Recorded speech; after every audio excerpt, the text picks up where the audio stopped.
توبہ جب تک قبول نہیں ہوتی جب تک اسے سچے دل کے ساتھ معرفت الہی کے ساتھ، اور معرفت الہی بھی پھر حاصل ہی نہیں ہوتا ہے کہ ہم دیکھتے ہیں ہم خود بھی جب بھی علماء کرام ہمیں بتاتے ہیں تو فوری طور پر تسبیح پر استغفر اللہ ربی من کل ذنب واتوب الیہ پڑھنا شروع ہو جاتے ہیں۔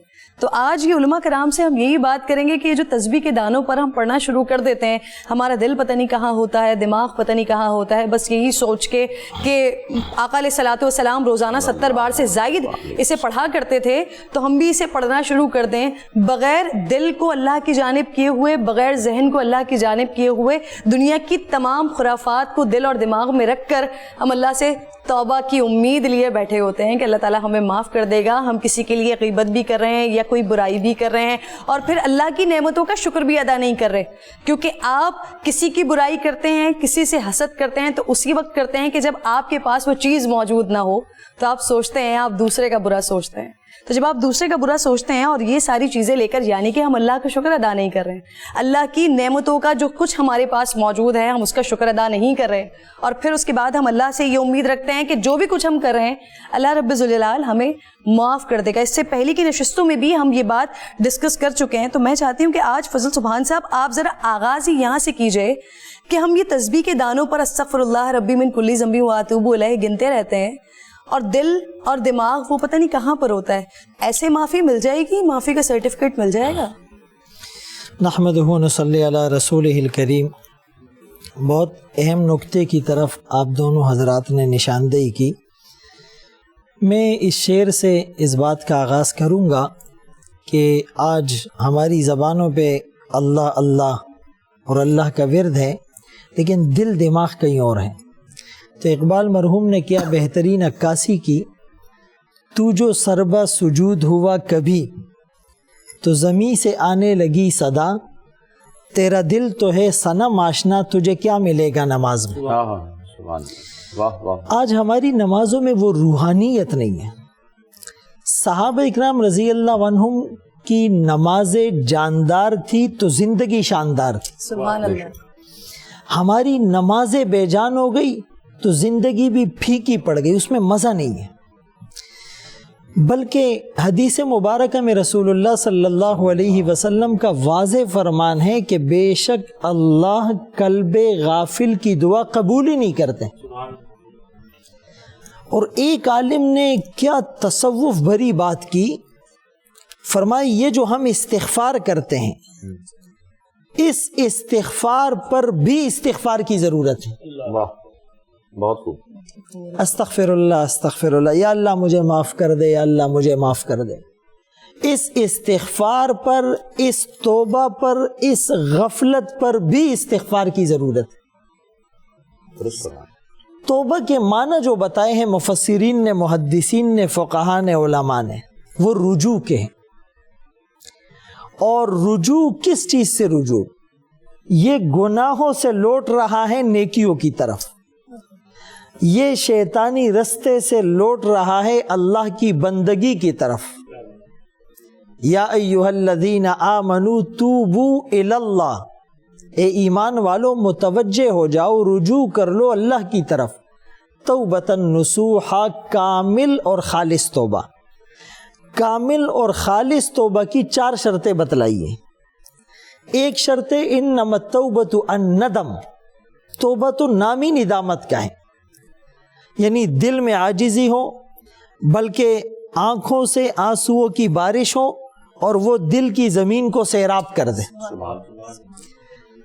پرسوں بھی ایک پروگرام میں جب بات ہوئی تو فرمایا کہ اللہ جب معاف کرتا ہے تو اس کے لیے ضروری نہیں ہے کہ ہم چیخ چلا کر اللہ سے مانگیں گے تو اللہ معاف کرے گا۔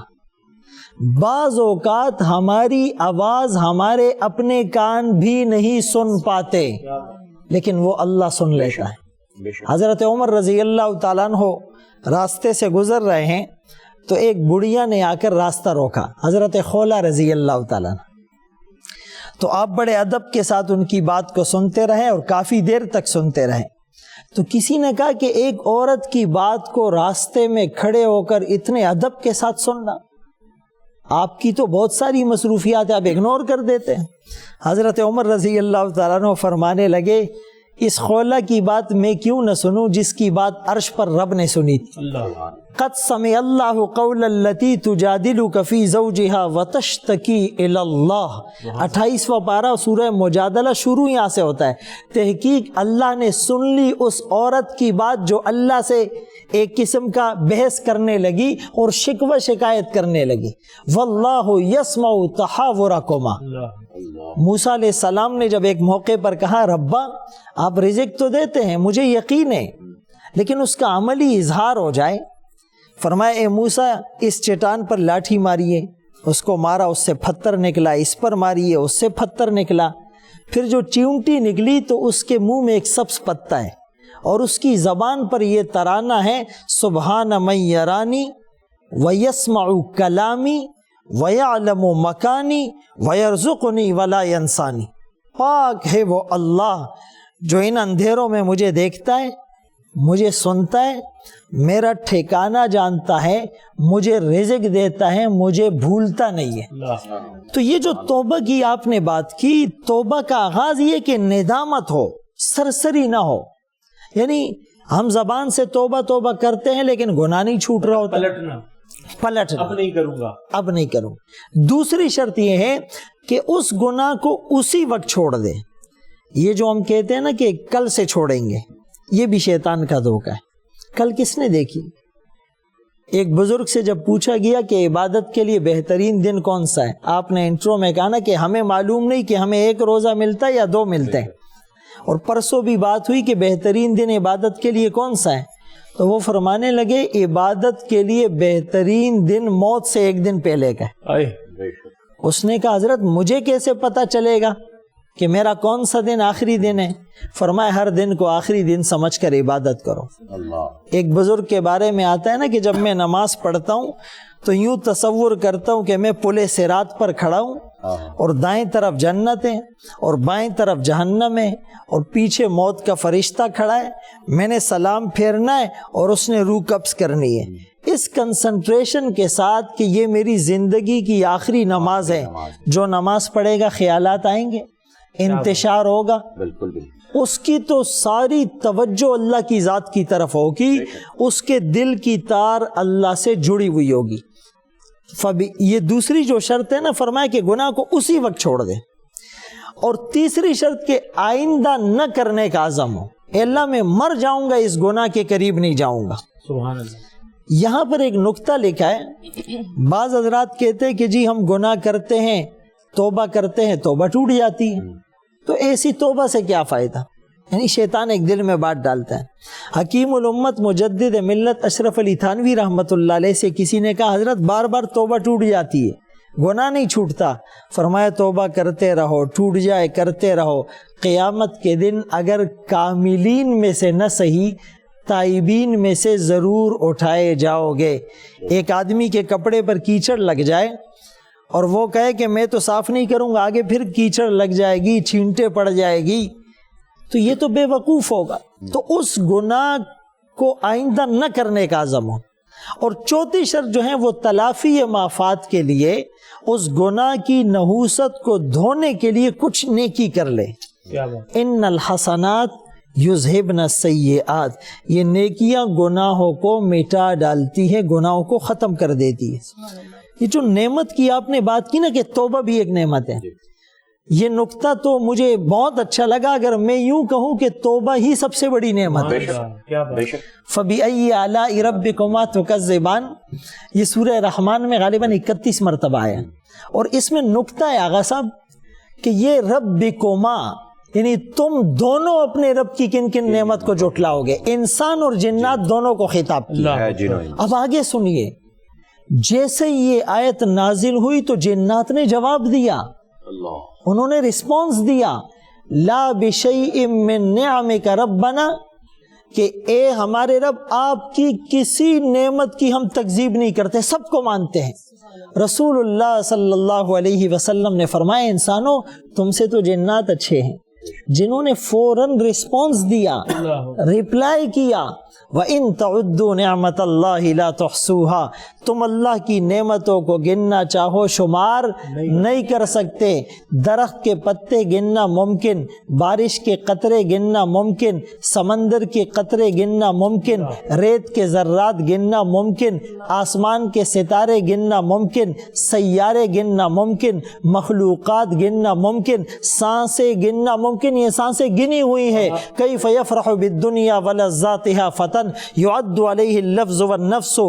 مفتی محمد شفیع رحمۃ اللہ علیہ نے معارف القرآن کے اندر لکھا کہ دنیا اور دنیا کی لذات پہ وہ آدمی کیسے خوش ہو سکتا ہے جس کی سانسیں بھی گنی جا چکی ہیں اور جس کے لمحات بھی گنے جا چکے ہیں. قرآن میں اللہ فرماتا ہے لو انما فی الارض من شجرۃ اقلام والبحر یمدہ من بعدہ سبعۃ ابحر ما نفدت کلمات اللہ. زمین کے سارے درخت قلم بن جائے, زمین کے سارے سمندر سیاہی بن جائے, سارے انسان اور جنات اللہ کی صفات لکھنے بیٹھ جائے, یہ درختوں سے بننے والے قلم ختم ہو جائیں گے, یہ سمندروں سے بننے والی سیاہی خشک ہو جائے گی, یہ لکھنے والے انس اور جن تھک جائیں گے, اللہ کی نعمتیں ختم نہیں ہوں گی. جی نعمتیں اللہ تعالیٰ کی کبھی ختم نہیں ہو سکتی. اور توبہ کی جہاں پر بات آ رہی ہے تو میرے پاس ایک حدیث ہے, میں چاہوں گا آپ لوگوں کی جو ہے رہنمائی میں کم و بیش اس کا مفہوم جو ہے وہ آپ مکمل کیجئے گا. حضرت ابو سعید خدری رضی اللہ تعالیٰ عنہ راوی ہیں اس کے.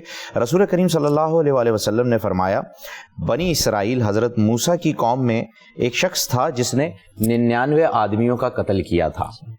ایک شخص نے 99 آدمیوں کا قتل کیا تھا اور پھر اس نے کہا کہ کیا مجھے توبہ مل جائے گی. لوگوں کے پاس جاتا تھا اور پوچھتا تھا, تو اس وقت کے جو زاہد لوگ تھے ان کے پاس جا کے پوچھتا تھا. ایک شخص کے پاس گیا اور اس نے پوچھا کہ کیا مجھے توبہ مل جائے گی, تو اس شخص نے کہا نہیں, تم نے 99 قتل کیے, نہیں ملے گی. تو اس شخص کو بھی اس نے قتل کر دیا. اب ہو گئے 100, سینچری ہو گئی تھی. اب پھر جو ہے وہ آگے بڑھا اور پوچھنے لگا لوگوں سے کہ کیا مجھے توبہ مل جائے گی, کیا مجھے توبہ مل جائے گی. تو لوگ گھبرانے بھی لگے کہ بھئی یہ تو قتل کر دے گا اگر نہ کر دیا, اور 100 قتل کیے ہوئے ہیں اس نے, اس کو توبہ کیسے ملے گی. لوگوں کے دل میں یہ بھی ملال. اب کسی شخص نے کہا کہ بھئی فلاں بستی میں کوئی فلاں بزرگ رہتے ہیں, آپ وہاں جائیں ان کے پاس اور ان سے کہیں, وہ آپ کے لیے دعا کریں گے اور وہی آپ کو بتائیں گے کہ آپ کو توبہ ملے گی یا نہیں. اب یہ شخص جو ہے یہ آگے بڑھا اور ان کی جانب جو ہے وہ جانے لگا, اس بستی کی جانب یہ شخص جانے لگا. جاتے جاتے جو ہے موت کے فرشتے نے آ کے پکڑ لیا, یعنی موت ہو گئی. جب موت کے وقت قریب آیا تو اس نے اپنا سینہ جو ہے اس بستی کی جانب کر لیا تھا جس جانب یہ جا رہا تھا. اب ملک الموت آ گئے, نیکی کے فرشتے اور بدی کے فرشتوں میں لڑائی شروع ہو گئی. یہ حدیث کا مفہوم ہے, اس کو آپ کریکٹ کیجئے گا. یقیناً نیکی اور بدی کے فرشتوں میں لڑائی شروع ہو گئی, جھگڑا شروع ہو گیا کہ اسے کون لے کے جائے گا, اس کی روح کون قبض کرے گا.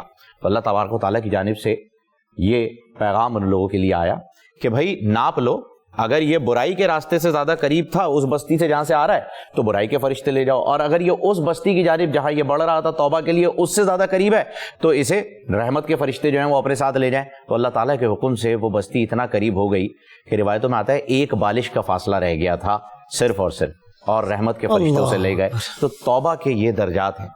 مفتی عابد مبارک صاحب, سبحان اللہ, آپ کی موجودگی میں جو ہے وہ میں یہ بیان کرنے بہت خوبصورت جو ہے وہ یہ حدیث پاک کا مفہوم. ہاں بالکل, حدیث پاک میں اسرائیلیات کی روایات میں ایسے بہت سارے واقعات ملتے ہیں. بسم اللہ الرحمن الرحیم, الحمدللہ رب العالمین والصلاة والسلام علی سید الانبیاء والمرسلین, اما بعد. حدیث پاک میں فہیم بھائی یہ بھی آتا ہے کہ التائب ذنبی کمن لا ذنب لہ, توبہ کرنے والا ایسا ہے جیسے اس نے کبھی گناہ کیا ہی نہیں ہے. سبحان اللہ رب العزت اتنا غفور الرحیم ہے, اتنا میرا مالک رحمان ہے کہ اگر کوئی شخص ساری زندگی گناہوں کے دلدل میں رہا اور پھر سچے دل سے اللہ کی بارگاہ میں آ جاتا ہے اور ایک بار رو کر اپنے آنسو بہا کر اللہ سے سچے دل سے معافی مانگ لیتا ہے, تو حدیث پاک میں ہے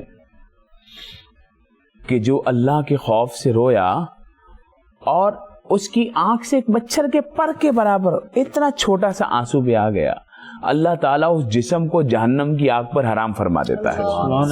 وہ ساری زندگی وہ گناہ میں رہا, ساری زندگی وہ الٹی سیدھی حرکتوں میں رہا, لیکن ایک وقت آیا کہ اس کو احساس ہو گیا کہ میں جس کام میں پڑا ہوا ہوں یہ تو ہے ہی کوئی نہیں. اور حقیقت میں اس وقت شروع سے ہی ہم دیکھیں شیطان نے جب اللہ رب العزت کی بارگاہ میں یہ بات کی کہ میں تیرے بندوں کو برگلاؤں گا, تو میرے اللہ نے فرمایا جو میرے ہوں گے وہ تیرے برگلانے میں آئیں گے بھی نہیں آئیں گے.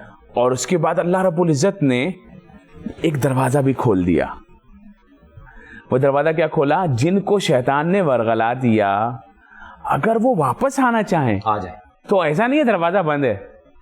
اچھا ہمارے یہاں تو کیا ہوتا ہے فہیم بھائی, ہمارے یہاں یہ ہوتا ہے کہ ہم کسی پر ذرا سا احسان کرتے ہیں اور پھر وہ ہماری ذرا سی نافرمانی کرتا ہے, ہماری بات نہیں مانتا, تو ہم بولتے ہیں تو ہے ہی احسان فراموش, ہے ہی کم نسل, بھول گیا کتنے احسان کیے میں نے تیرے اوپر, بھول گیا, آگے سے میرے کو آنکھ دکھاتا ہے, میری بات نہیں مان رہا. وہ وقت یاد کر جب میں نے تیری مدد کی. ہم تو زندگی میں ایک بار, دو بار, تین بار کسی کی مدد کر دیں تو اب اس کی نسلیں بھی ہماری مقروض ہونے چاہیے کہ ماں بدولت نے اس کی مدد کی تھی.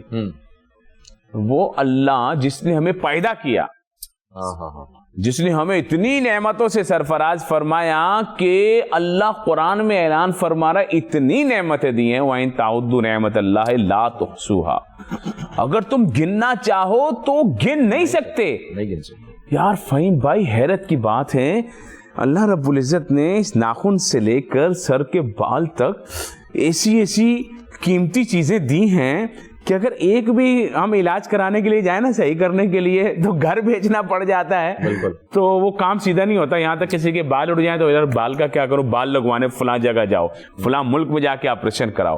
اچھا جی, اچھا وہ کوئی کھاتا پیتا ہے, اس کی زبان میں ذائقہ نہیں ہے, نئی بیماری آ گئی, اس کو محسوس ہی کچھ نہیں ہو رہا. اتنی زبردست آنکھیں دی ہیں چمکتی ہوئی, کلر بلائنڈ ہو, اتنی زبردست آنکھیں, تیز روشنی والی دی, کم ہو گئی. اس نے بغیر ہم سے کچھ لیے پورا پاور والا روشنی ہم کو دیا ماشاءاللہ. اس نے یہ ہمیں بھی ہم کو, کسی کی نہیں ہے تو کیسے بدصورت لگے گا, نکلی لگوا کے لاتا. کسی کا ناک تھوڑا ٹیڑھا ہے, وہ سیدھا کرانے کے لیے, وہ ٹیڑھا کروانے کے لیے, وہ چونچ بنانے کے لیے, سب کچھ اللہ رب العزت قرآن مجید فرقان حمید میں ارشاد فرماتا ہے. پھر بڑی ایک آیت میرے کو ایسی یاد آ گئی, فرمایا یا ایھا الذین آمنوا, یا ایھا الانسان ما غرک بربک الکریم. سبحان, کسی بات ہے, کیسے ناز سے کہہ رہا ہے. جیسے کہ آپ کی ماں آپ کو بولے بیٹا فہیم تجھے کس چیز نے مجھ سے دور کر دیا, میں تو تیری ماں ہوں, میں تو تیری ماں ہوں بیٹا, تو مجھ سے دور ہو رہا ہے. اور یہ تو ایک ماں ہے, وہ 70 ماؤں سے زیادہ پیار کرتا ہے. اس ماں نے تو پالا ہے, اس نے تو تخلیق کیا ہے, اس ماں نے تو نعمتوں کی پرورش کی ہے, اس نے تو نعمتیں عطا کی ہیں. وہ ایسا خالق و مالک وہ کیا کہہ رہا ہے, یا ایھا الانسان ما غرک بربک الکریم, اے انسان تجھے تیرے کرم والے رب سے کس نے دور کر دیا؟ اللہ, کیا تجھے یہ نعمتیں نہیں دی؟ اس نے بنایا تجھے, سنوارا تجھے, برابر کیا تجھے. بھائی اگر ہاتھ ایسے لمبے لٹک رہے ہوتے کیسے انسان ہوتے؟ انسانوں میں پونچھ لگی ہوتی تو کیسے انسان ہوتے؟ عجیب و غریب تصویریں ہم دیکھ ہی رہے ہیں نا, ہماری عقل فیصلہ کر رہی ہے نا, یہ کیسی مخلوق ہے, یہ کیسی مخلوق ہے, یہ کیسے ہمارے سامنے ہی ہے. لیکن ایک انسان کو دیکھو کیسا پرفیکٹ بنایا ہے. ایک لمحے کے لیے بھی ذہن میں فہیم بھائی خیال آتا ہے یار اگر انسان ایسا ہوتا تو اور اچھا ہوتا. کبھی آیا؟ کبھی نہیں. کسی کے ذہن میں کبھی بھی نہیں آیا, کیونکہ اس سے اچھا کوئی بنا ہی نہیں سکتا. بے شک یہ اس نے بنایا ہے. بے شک ایسا نہیں کہ یار تھوڑی آنکھ ایک بڑی ہو جاتی ہے ایک چھوٹی ہو جاتی ہے تو زیادہ اچھا لگتا ہے, ایسا نہیں ہے. اس نے ایسا برابر کیا, الذی خلقک فسواک. اور پھر دوسری جگہ کیا فرمایا کہ ہم نے انسان کو لقد خلقنا الانسان فی احسن تقویم, خوبصورت بنایا. اور پھر یہ انسان جو ہے نا اپنے رب کے آگے کھڑا ہو گیا, اپنے رب کے آگے کھڑا ہو گیا. کیا کرنے کے لیے؟